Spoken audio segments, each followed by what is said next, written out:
I'm going to share with you the most important habit that you could ever learn in your life. And no, it's not something like meditate, exercise, or get up early. This is something that I have not heard anyone talk about. And I'm going to tell you what it is by sharing with you a quick 2-minute story.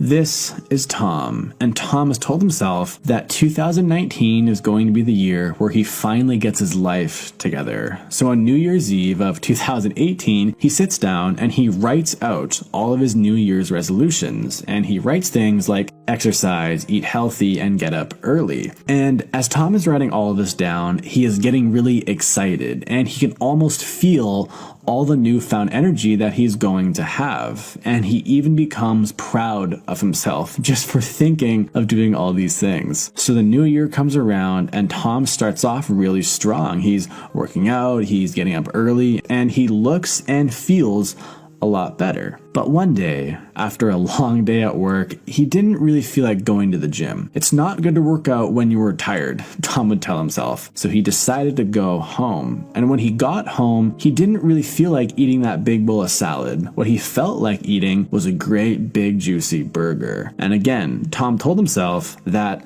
you know what? I've been working really hard over the past few weeks. I deserve a day off. And that's exactly what he took for himself.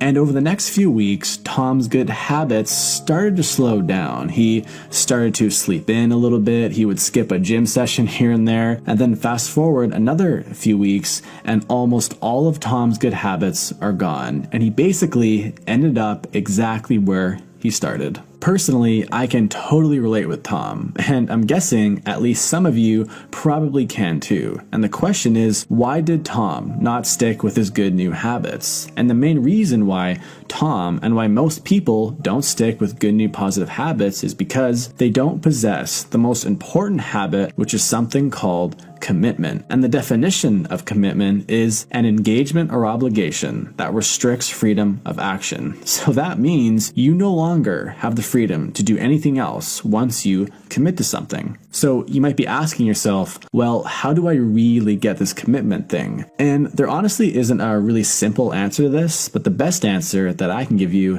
is that you have to just think long and hard about what you are committing to. I'll give you an example. Let's say you currently lift weights 2 times per month, and you tell yourself that you want to start to work out more. Most people in this situation will say, I am going to go to the gym 3 times per week from now on. Now, this may not seem like a ton, but this is actually a 600% increase from going to the gym 2 times per month to 12 times per month. And it's this drastic change that makes it really hard to stay committed. So this is what I would recommend. Instead of going to the gym 3 times per week, try going to the gym once every week for the next 3 months. And then once that becomes easy and it feels like it's just a part of your normal day life, like brushing your teeth, then go to the gym 2 times per week and then do that for 3 months, then 3 times and 4 times and so on and so forth. And I would also recommend just focusing on one new habit at a time. You can try doing a few at a time, but usually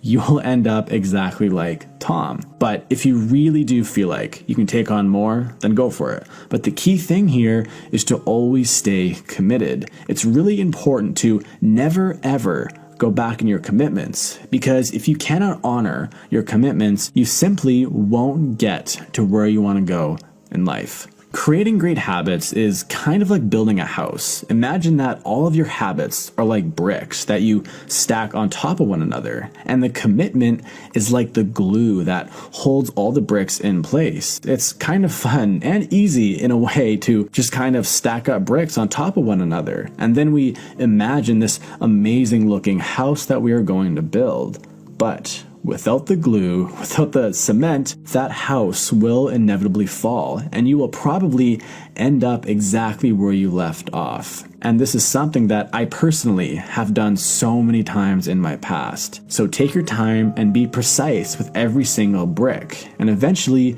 you will build that amazing looking house that will withstand a lifetime. Check out my last video about the real truth about success, and I'll see you there.